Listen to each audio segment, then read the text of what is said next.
When things go wrong as they sometimes will, when the road you're trudging seems all uphill, when the funds are low and the debts are high, and you want to smile but you have to sigh, when care is pressing you down a bit, rest if you must but do not ever quit. Success is a failure turned inside out. Let's talk and clear the clouds of doubt. Bismillah ar-Rahman ar-Rahim. Assalamu alaikum. Peace.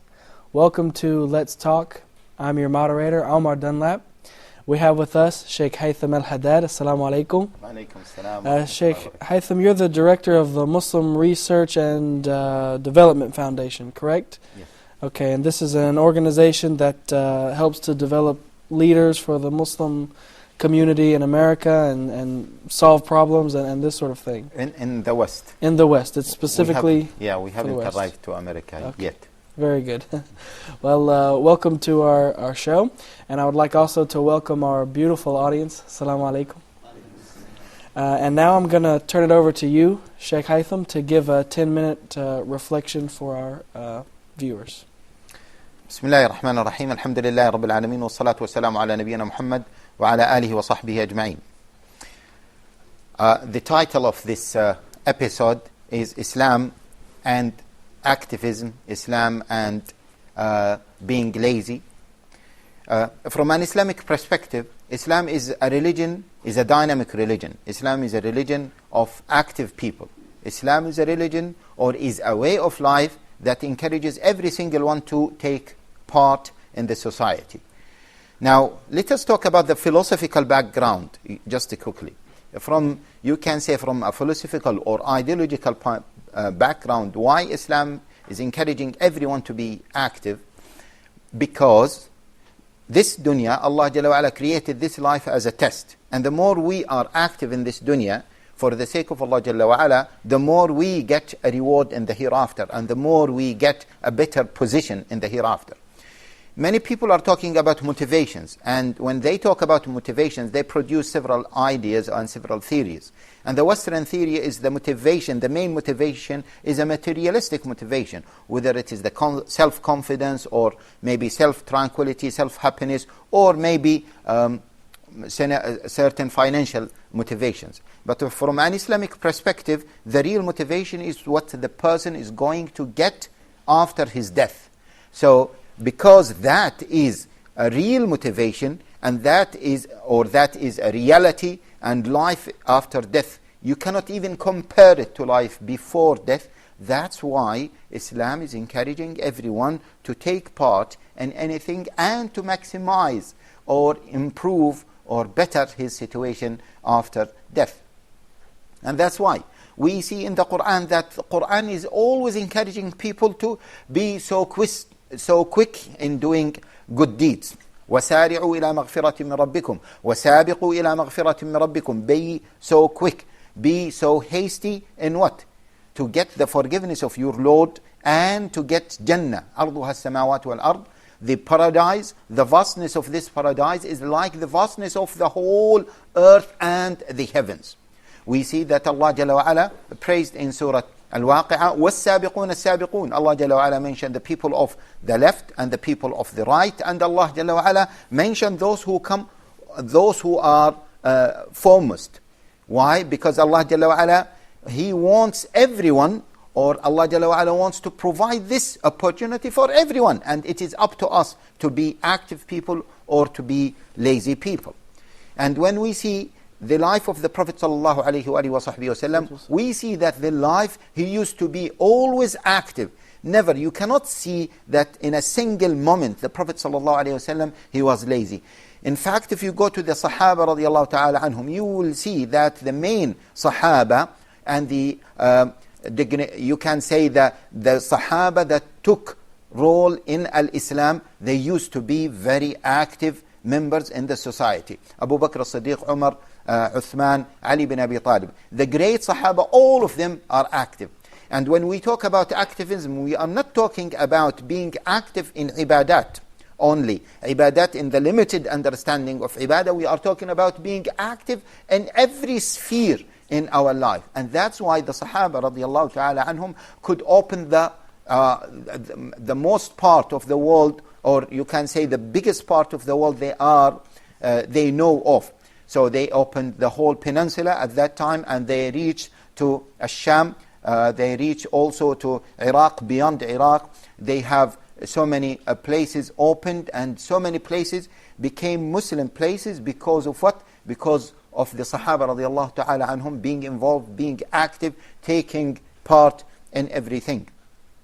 And that's why when we talk about being active, we put that the generation of Sahaba as a role model for our brothers and sisters to take part in anything in their life. When we look at laziness from an Islamic perspective, we see that Allah Jalla wa Ala said to us, فَمَنْ يَعْمَلْ مِثْقَالَ ذَرَّةٍ خَيْرًا يَرَهُ وَمَنْ يَعْمَلْ مِثْقَالَ ذَرَّةٍ شَرًّا يَرَهُ. Means everything will be counted for you. Nothing will be neglected. So it is up to you to be a very active person or to be a lazy person. It is up to you, brothers and sisters. And as we said, everything counts in Jannah. And sometimes some people might say, this time I'm unable to do anything. Let me give you an example. If you are standing in a queue and you say, in a queue I can't do anything. The beauty of Islam is that it gives you an opportunity to utilize every single minute, every single second in your life, and there is no time for you to be lazy or to be an inactive person.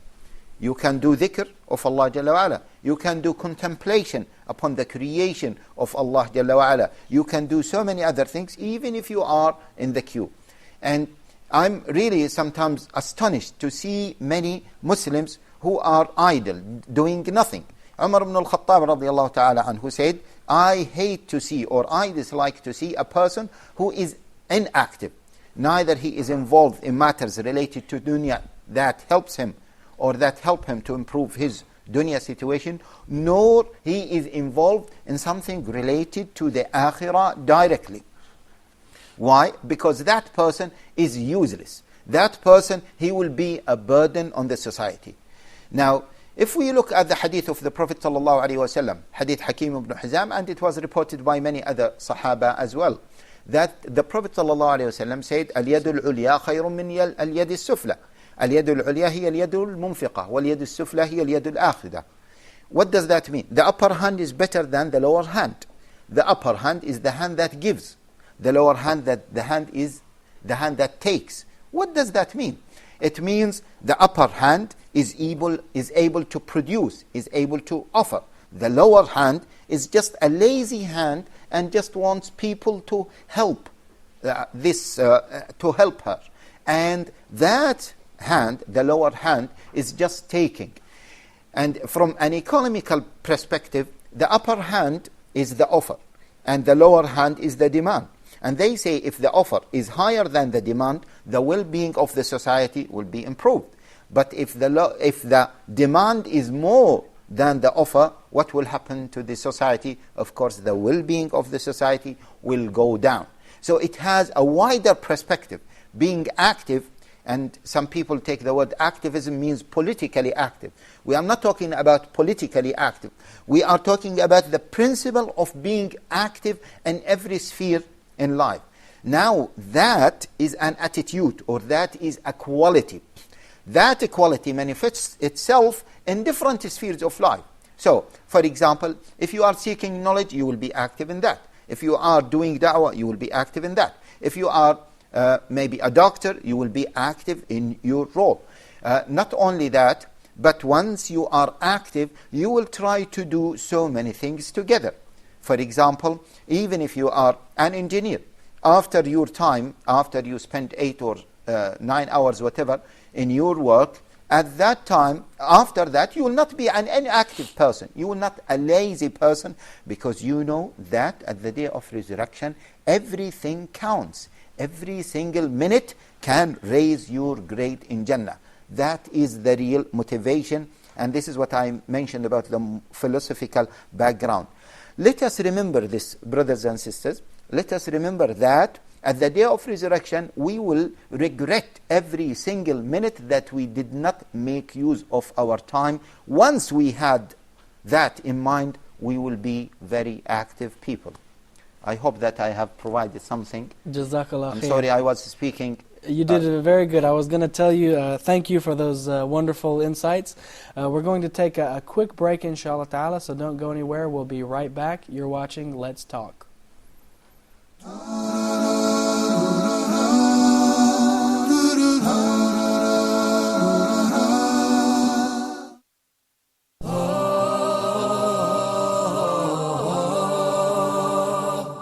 Inshallah, on the straight path, we would like to discuss the niqab from an Islamic and social political perspective. So sometimes some non-Muslims, they might not understand the full Islamic pictures. Anyone can say anything about it. Yes. So when can we, who speaks for Islam? This is the biggest question. Who speaks for Islam? No, they are not sinning. They are not sinning, but we are talking about now the general ruling. They are not sinning, but they are going against what has been established. It is his own ijtihad at a specific time. People would see it as Threat. a threat. Exactly. How do we explain to them it's not really a threat, it's actually good for the country as well? But if we don't participate, how would we ever reach to our rights? Can you clarify with us what should be the level of political participation of the Muslims in the West? Yeah.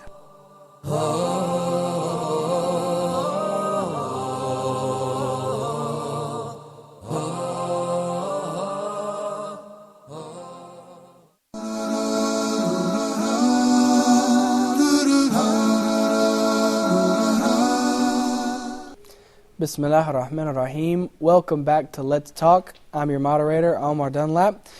Today we're discussing being inactive versus being active, being proactive, being lazy, all of these problems that Muslims need to address these days. We have with us Sheikh Haytham al-Haddad. Assalamu alaikum. Wa alaikum assalam wa rahmatullahi And of course we have with us our studio audience. In this segment we're going to take a look very quickly at some questions that we've asked our fellow Muslims about being inactive. We asked them that, do you think that one of the causes of the Muslims' lack of progress in the Muslim world today, or being held back from progress, is due to our own inactivity? And we also asked, how can Muslims be more active? And I think that we'll find their answers very interesting. So we're going to take a look at that right now.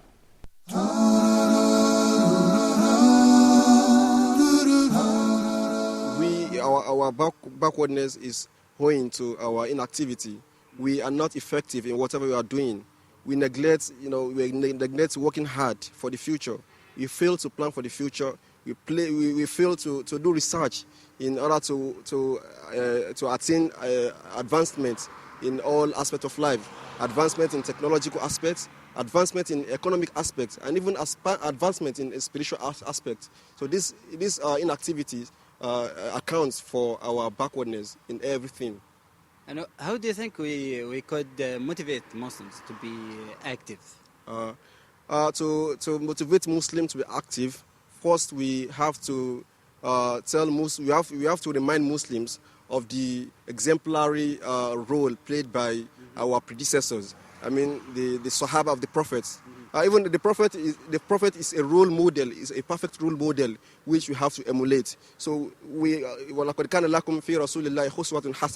so the Prophet is an exemplary leader that has all attributes of excellence. So also the companions of the Prophet, the Khulafa Rashidin, the rightly guided caliphs. So they are there for us to emulate.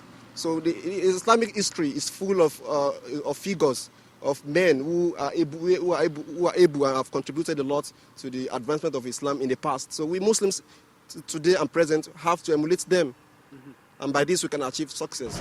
Sure, our inactivity has a great effect on our progress. We didn't. If Muslims do his best in his field, in every body field, he will be progress and successful in every field. And how do you think we could make Muslim more active? As I said, if Muslim do his best in his field. The student should study, and the worker should work, do his best in his work. Everyone will be successful. That make people, our country developed and be in progress. Sure, inactivity is the main cause of being held from progress. If Muslims are inactive, they won't make their work in an efficient way, so they will held back from progress. Yes, and I think most of it, the Muslims are not working hard, and then the Muslims are not punctual. One of the most important things that many Muslims lack is punctuality. So I think we should be punctual as being a Muslim.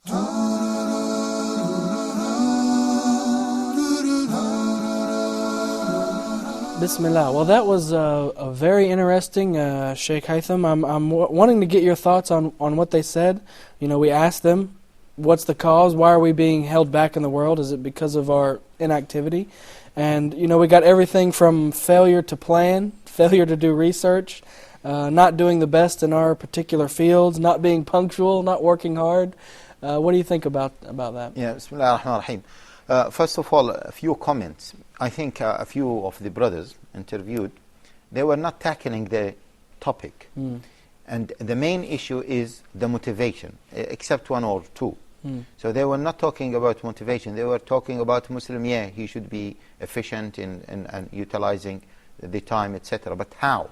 Right. That is the biggest question. Even as I mentioned before, the biggest problem is the motivation. What motivates people to work, to be active?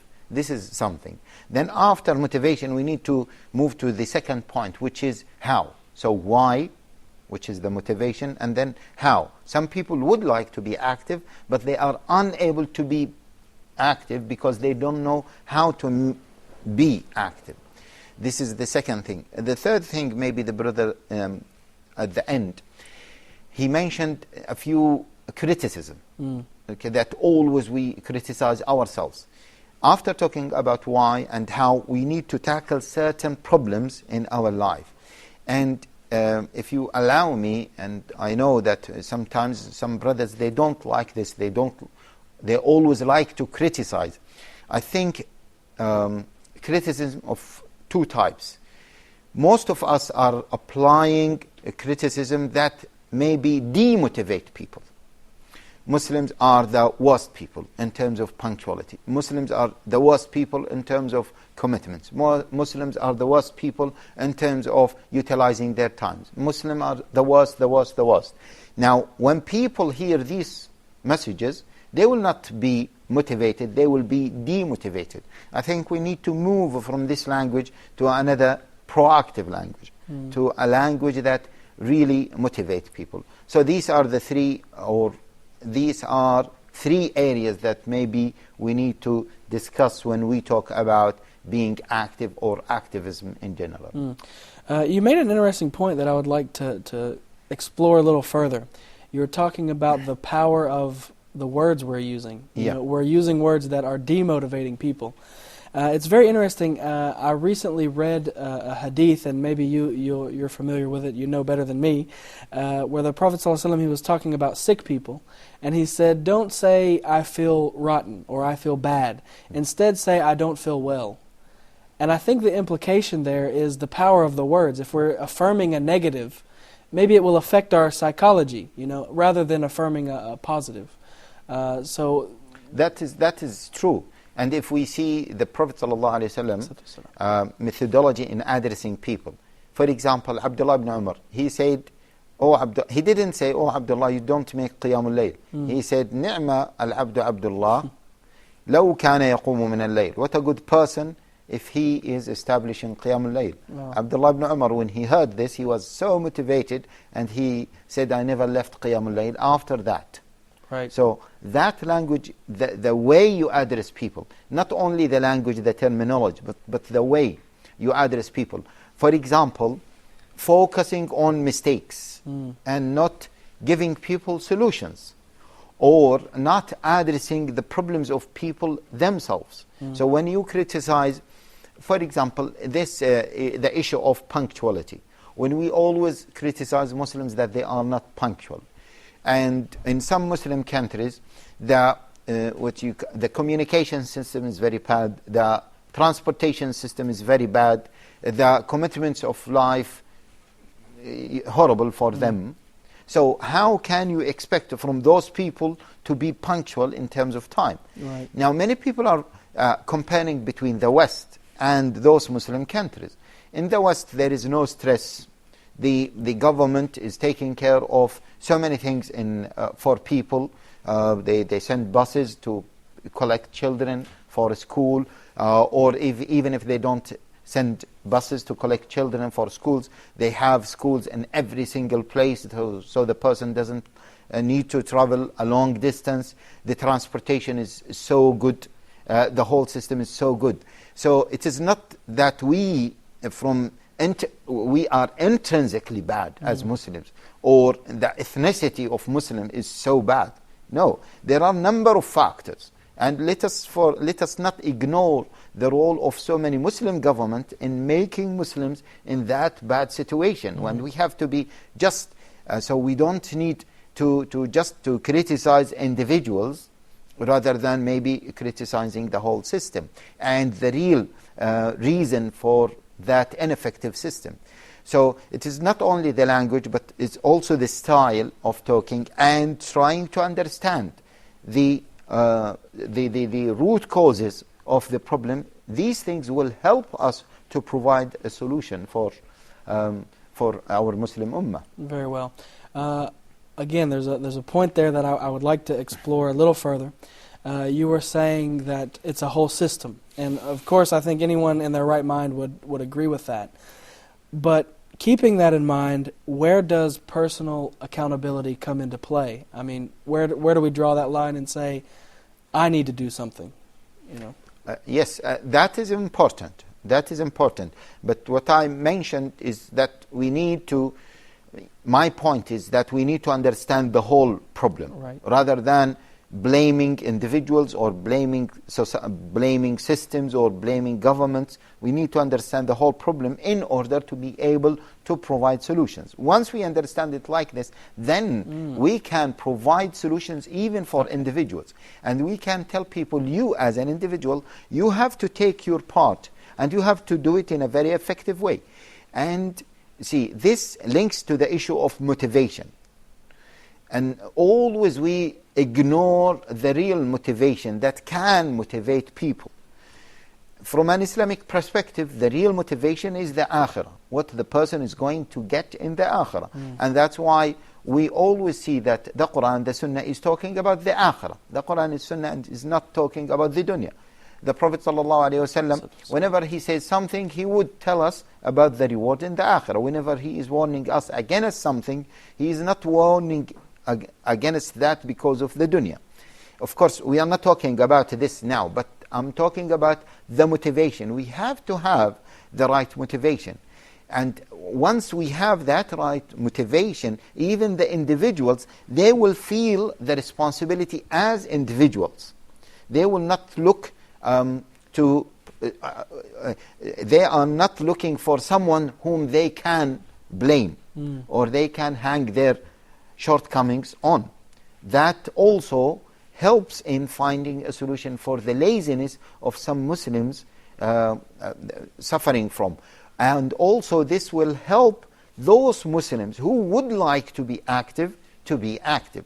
This will also help Muslims not to be diluted in the society. And if the society is an inactive society, the individuals will say, oh, what can we do? This is your point.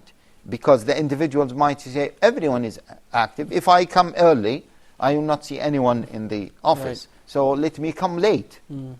But if someone, as they said, there was a story of an imam, he gave a sermon to the people to give sadaqah.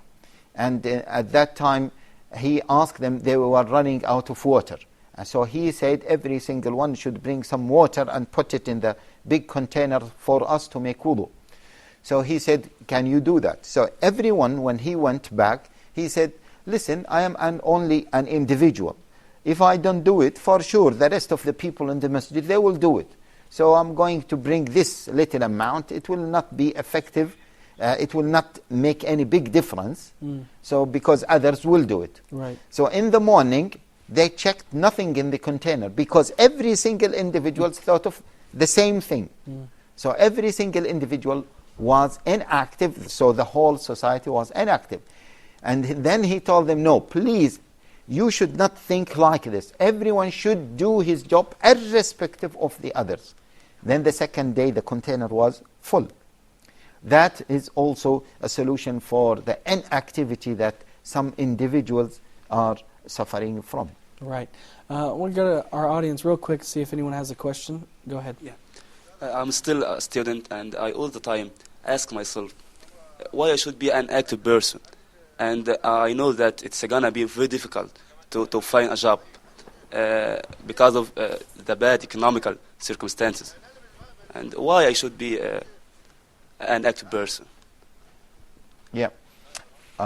This is really a very good point. And this goes back to the motivation. Really, it goes back to the motivation. We have to understand the motivation, the real motivation behind anything. And that's why we know the hadith of the Prophet ﷺ. We take this hadith, we take it only from so-called religious perspective. We don't take it as from a management perspective. We don't take it from a strategic perspective. Because from an Islamic perspective, everything is linked together. From this hadith, إِنَّمَا الْأَعْمَالُ بِالنِّيَّاتِ, and this is the first hadith in Sahih al-Bukhari. So actions are motivated by the intentions. So if you don't know how to have the right intention, or if you don't know of a possible good intention, so of course you will be demotivated, and always you will ask yourself, why do I need to be active? It's difficult to find a job, it's difficult to maybe secure a better financial situation, and hence it's difficult for me to get married, and it is difficult for me to have an established life, and as a result of this, I cannot be well settled, I cannot seek knowledge, I cannot do this and that, and then all problems come because of this. The real thing is, no, by understanding that Allah Jalla wa Ala gave a chance, or gave chances for every single one. And I suggest, by the way, that maybe it is a good topic to have maybe one of those discussions about those who are less fortunate people. Because the less fortunate people, whether from a physical disability or maybe from other social perspective, they always think about this. We are less fortunate, so we cannot be really active people. We cannot contribute towards the success of the whole society, let alone the success of the individuals. Yes, go ahead. Some people misunderstand the idea of depending upon Allah. One may stay at home and says, my rizq will come at me. My rizq is a part of my destiny.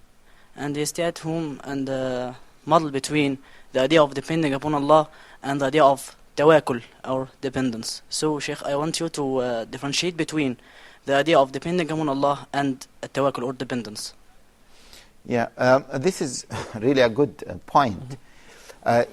Many people, they would like to cover their laziness by tawakkul or by tawakkul.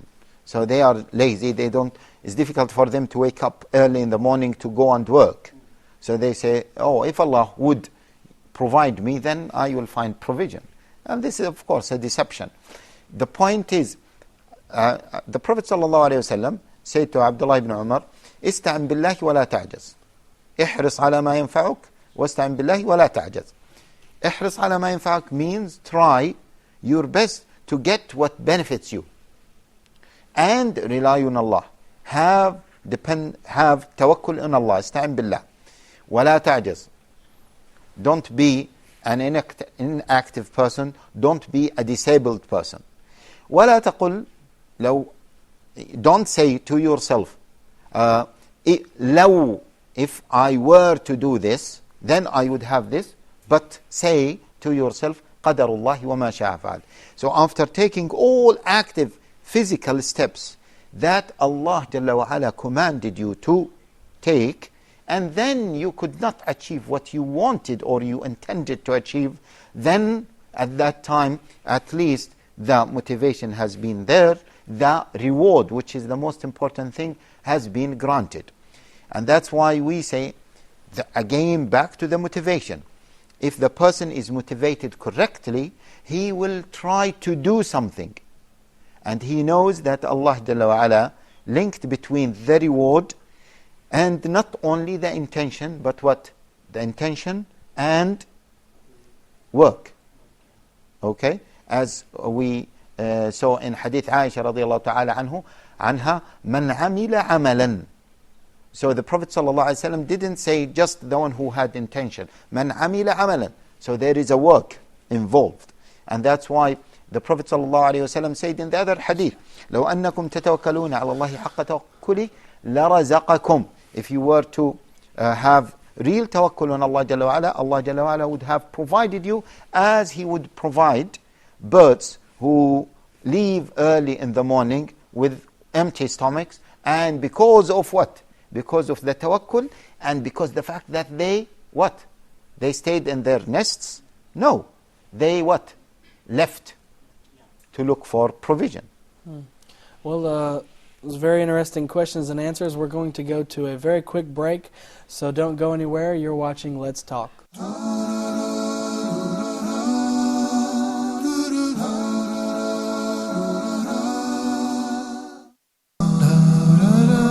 Back to the Prophet.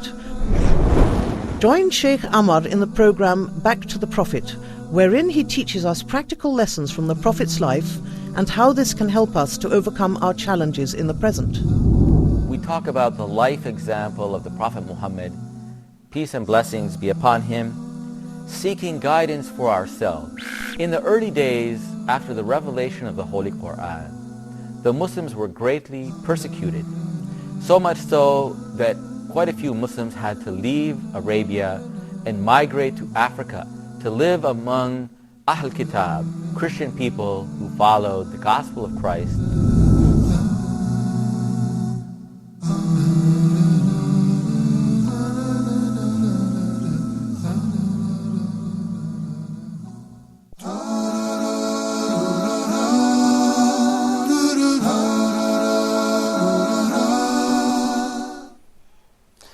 Bismillah, Assalamu alaikum. Welcome back to Let's Talk. I'm your moderator, Omar Dunlap. Today we're discussing being proactive versus being inactive. And we've had a very interesting episode so far. I hope you've been with us for the entire episode. Right now we have a guest with us in the studio, Brother Imad Fadl. He was the Imam of Masjid Al-Iman in Queens. He is also teaching Islamic studies in Brooklyn. Is that correct? Yeah. He has a master's in Islamic studies in English from Al-Azhar, and we're glad to have you with us today. Assalamu alaikum. Alaikum salam. And of course we have Sheikh Haytham with us. So just before we went to the break, we were discussing being proactive versus inactive, and you wanted to start with discussing a particular issue. Okay, let me ask you, Brother Imad, maybe you have heard my points. Yeah. Whenever I speak about this topic, and I always hear people criticizing Muslims. They don't have punctuality, they are lazy, etc., etc. And I mentioned these points that we don't really need to be harsh in criticizing individual Muslims or Muslims in general. And we said that we need to look at the whole topic from a totalitarian point of view. Yeah. And there are many people to be blamed. And it is true that it is not true that Muslims intrinsically lazy. What do you think of this point? What do you think of? Yeah, I totally agree with you on this point, because we have a lot of elements in this topic. It's not just being lazy. It is not that easy.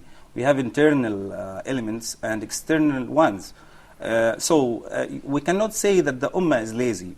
Our teachings, Islamic teachings, the Quran, the Sunnah, the life of the Sahaba of the Prophet ﷺ, gives us a lot of activism. The Prophet ﷺ in his life, in his normal life, he was doing a lot of work physical work, and a lot of work in the side of worship, sallallahu alaihi wasallam.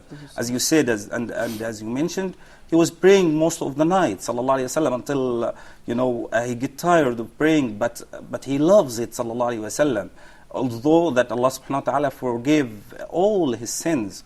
So this gives us the idea that Islam teaches us to work hard, to achieve our goals in this world and the world to come. One point that I like to stress here is the hadith of the Prophet ﷺ, and this exact point is one of the uniqueness of Islam. We don't find this point in other religions. The Prophet ﷺ told us, if the last hour is coming now, and you see that everything is devastating, and there is no heavens, there is no earth, and you have a tree in your hand, you still can plant it. The Prophet ﷺ tells us to plant this tree. You have to work until the last moment. When we study the eschatology in Christianity or Judaism, we don't find this point. They don't stress the individual eschatology. See, Brother Ahmad, that is true. See, the teachings, some people might say that the teachings are fine, very brilliant teachings, etc. But the main point is Muslims themselves are unable to implement those teachings. That is the point. And they said sometimes if the people are unable to implement certain teachings, it means the teachings became ineffective. So we have to have maybe other teachings, or we have to have something else. So there is a real problem. It is not good for us, and this is my view.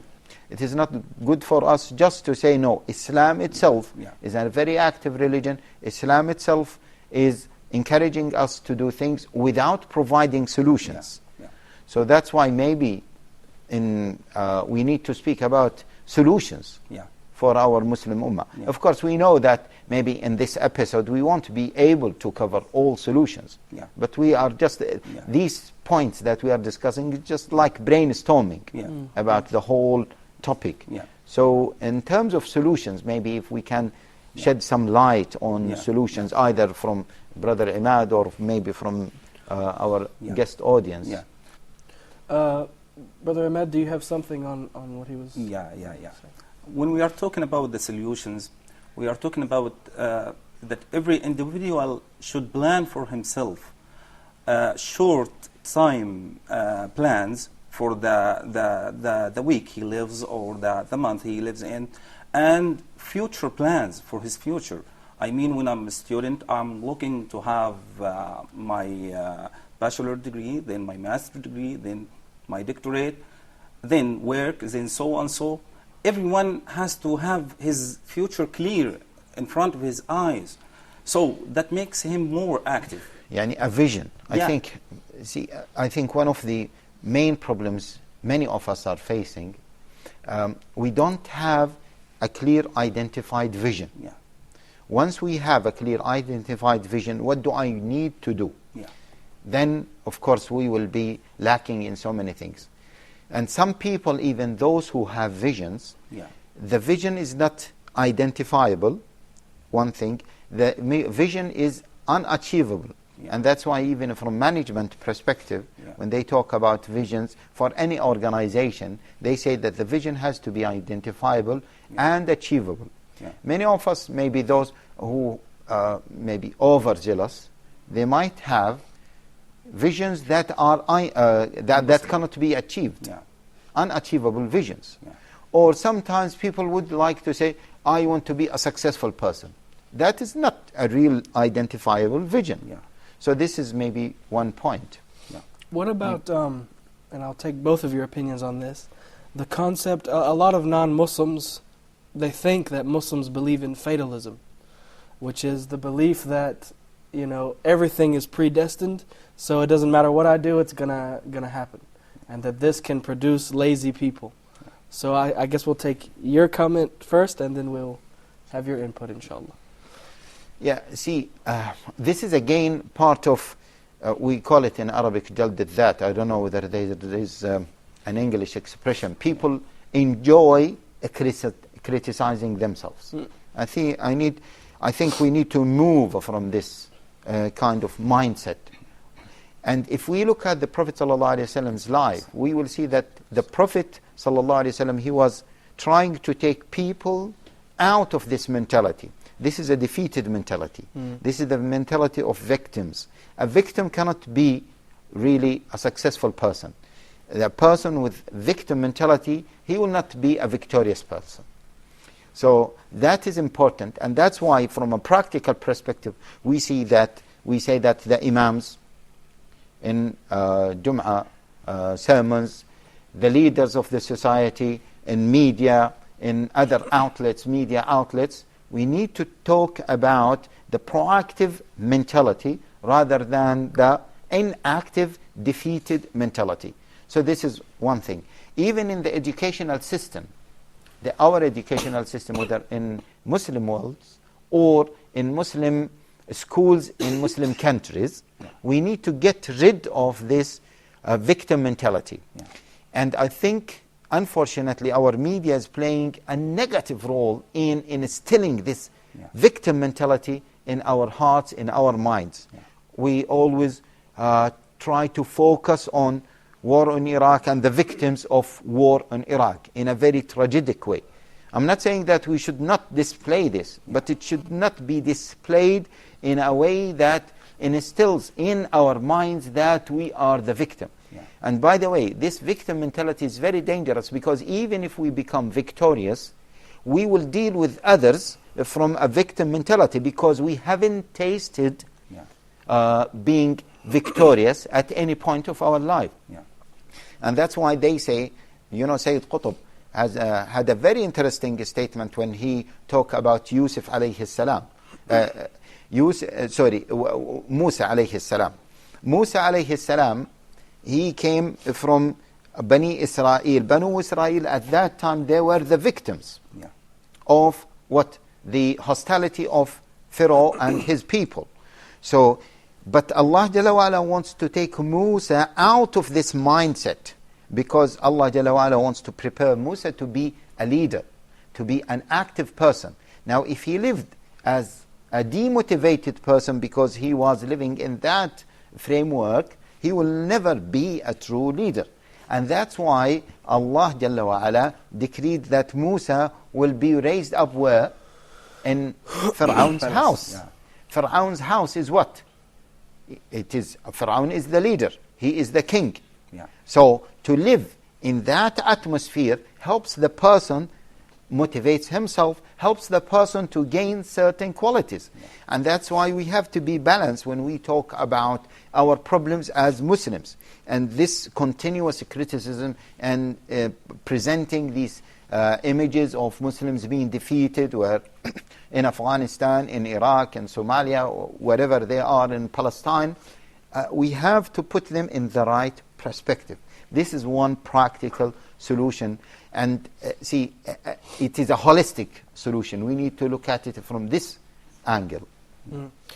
So what do you say about this fatalism idea? I agree with the Sheikh, because there is no contradiction between the destiny and between what we are living now. Allah subhanahu wa ta'ala, by His complete and full knowledge, knows what's going to happen in the future, but He gives us means to achieve our goals. So we have to follow these means. I cannot sit in my house and say, my provision will come to me. Allah subhanahu wa ta'ala destined for me my provision. So I have to work. I have to get it through the means that Allah subhanahu wa ta'ala put them. That's why Allah subhanahu wa ta'ala said to Maryam alayhi salam, Mary, the mother of Jesus, Allah subhanahu wa ta'ala said to her, shake the palm tree. What can she do? She's just a weak woman. She cannot shake this giant tree. But Allah subhanahu wa ta'ala wants her to follow the means to get the provision that Allah subhanahu wa ta'ala destined for her. So this is the perfect idea, that we have to understand Islam in the right way. We cannot just have tawakkul, like the Sheikh said, and say that we are following Islam. It's not our part to do this or that. So I think that we have to understand Islam in the perfect way, as the Prophet ﷺ taught the Ummah, and as the companions of the Prophet Muhammad ﷺ did in their real life in this world. In other words, do your best. Is this the message? Yeah, this is part of it. Of course, as we said, this is a short episode. We cannot explain the solutions in details. But one of the solutions to deal with this problem is to maybe set role models. Role models, not necessarily from the time of the Prophet ﷺ, but we need to focus on some other role models in terms of activism from our time. Because some people might say, well, that was the Prophet ﷺ, that was the Abu Bakr, these were the companions of the Prophet ﷺ. Allah Jalla wa Ala chosen those people. But we need to see some role models in our life. And once we see them active, then it will be easy for the young people to follow them. This is one thing. The other thing, we have to put also some responsibility on the leaders, on our leaders, because they have to encourage initiatives. Unfortunately, in many non-Muslim countries, in many Muslim countries, the leadership in those countries, they demotivate people and they don't welcome any initiative. And that's why we see maybe the active people, we see the young scholars, the young scientists, and those who invented many things, or they started to invent a few scientific things, they migrate to the West. Is that true or not? Why? Because they don't find that the leadership in their countries are welcoming them and encouraging or accepting these motivations or these initiatives. So that is also something that has to be done if we want really to have a successful ummah. Now in the West, in the Islamic organizations, sometimes this political struggle or power struggle is really a big problem that demotivate initiatives. Why? Because people in charge of an organization or a mosque or an imam in a mosque, he doesn't like people taking over. And that, again, that can be solved once we all remember that the real motivation is not the dunya. The real motivation is the akhirah. So, for example, if I am an imam or I am a scholar, I should encourage my students or my congregation to be imams and scholars. I should put in my mind that even if they take over my position, that is better for me. Why? Because anything they get, any reward they get, I will get part of it or I will get similar to it. So I am achieving through them. Now the Western theory, they said the true leader is the one. This is the recent Western theory, not the classical one. The true leader is the one who is achieving things through others. Okay? So now, from an Islamic perspective, we have preceded that. And it is not just selfishness to achieve things through others, but when you look at that, once people achieve because of you, all of you will share great rewards. Very good. Well, we're going to take a quick break, and we'll be right back, so don't go anywhere. You're watching Let's Talk.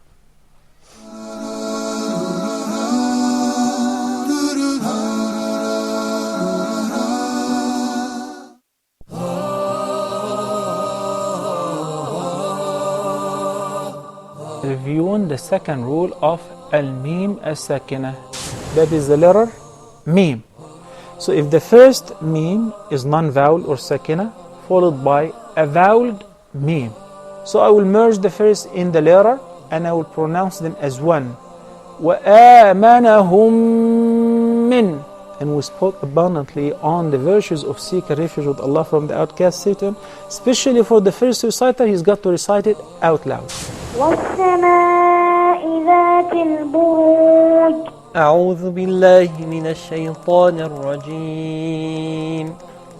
بسم الله الرحمن الرحيم. فإذا جاءت الصاخة. وَإِذَا النُّفُوسُ زُوِّجَتْ. Make sure it's Dhamma. وَإِذَا النُّفُوسُ. Thank you for joining us.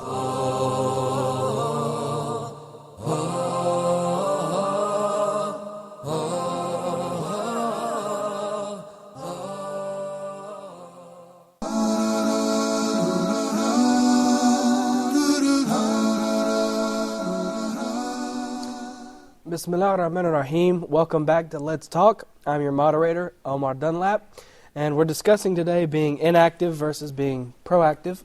We have with us Sheikh Haytham al-Haddad, and we have with us our guest, Brother Ahmad Fadl. Sorry. I'm going to turn this now to our audience, our studio audience, and ask if anyone has any questions for our guest. Go ahead. I'd like to ask about modern technology. Of course, it's very important, but I'm asking about the bad effects of modern technology and how it can lead the person to be inactive. Go ahead, Brother Ahmed. Yeah, the modern technology is just a means. As I said, you can use it in the best way. It doesn't make one lazy, as people think. The person himself can decide whether he wants to be a lazy person or an active person. For example, the computer, you can use it for doing researches, for accessing the internet, for doing a lot of things that can, shorten time for you. The thing that you can do in like 1 year, you can do it now in a week or in a month. So this is not about being lazy. It's about the person himself, whatever he have in his heart or in his mind. So what we need is the good understanding of how to use this technology and these modern things in order to have a lot of achievements that service Islam and the Muslims in the world. Very good. Do we have another question? Yes, go ahead. Really, my words maybe a summary for what the Sheikh has started at the very beginning. It's being active from another point of view. It's a psychological point of view. Really, I have a situation when I was chatting with my friend on the internet. I asked them to give me an advice to be an active person in the society. He said there is two main keys to be an active person in your society. First, time respect. Second is the sense of responsibility. And he said the most famous proverb, "What shit pot never boils." And let us listen to the words said by George Bernard Shaw. The people who get on in this world are the people who get up and look for circumstances, and if they can't find it, they made them. Brother Ahmed, do you have a comment on this watched pot never boils philosophy? No, I don't have a comment. But if we go back to the teachings of Islam, we can see that I like quoting the quotations from other people. But I just want to comment about Muslims in our modern time wanted to take comments from the Western writers and so on. So they think that they are perfect in making theories, but why don't we come to our Muslim scholars and quote what they say? They said, even more than what you said, So my point is that we should not, glorify the Western thought and ignore the Islamic thought. We have a lot of scholars in our modern time and in the past. The Muslim civilization excelled the world civilization at certain time, and I'm sure that inshallah it will come back in our modern time, because the Prophet ﷺ told us that the future is for Islam, and this is what the Quran also says about this point. Sheikh Haytham, we have about a minute left if you would like to summarize the show. Bismillah ar-Rahman ar-Rahim. Maybe the real point or the critical point about being active is the motivation. And once brothers and sisters think about the Akhirah and thinks of this ayah, whoever does anything will count for him in Jannah. Whoever done anything bad, it will count for him in the hellfire. So that is the real motivation. And don't ever belittle yourself, brothers and sisters. Dhikr of Allah Jalla wa Ala, that gives you a big reward in Jannah. So you don't need to belittle yourself. The other thing, you need to be concerned about yourself. Forget about others. If they are demotivating you, forget about them. look at the Jannah and how much you attain, or how much is possible for you to attain in Jannah. I think around these things, once we always think about them, I think inshallah we'll be very active people. Very good. Well, that's all the time we have for today. I would like to thank Sheikh Haytham for being with us, and I would like to thank our guest, Brother Ahmad Fadl. And of course, I would like to thank our studio audience. Until next time, Assalamu alaikum wa rahmatullahi wa barakatuh.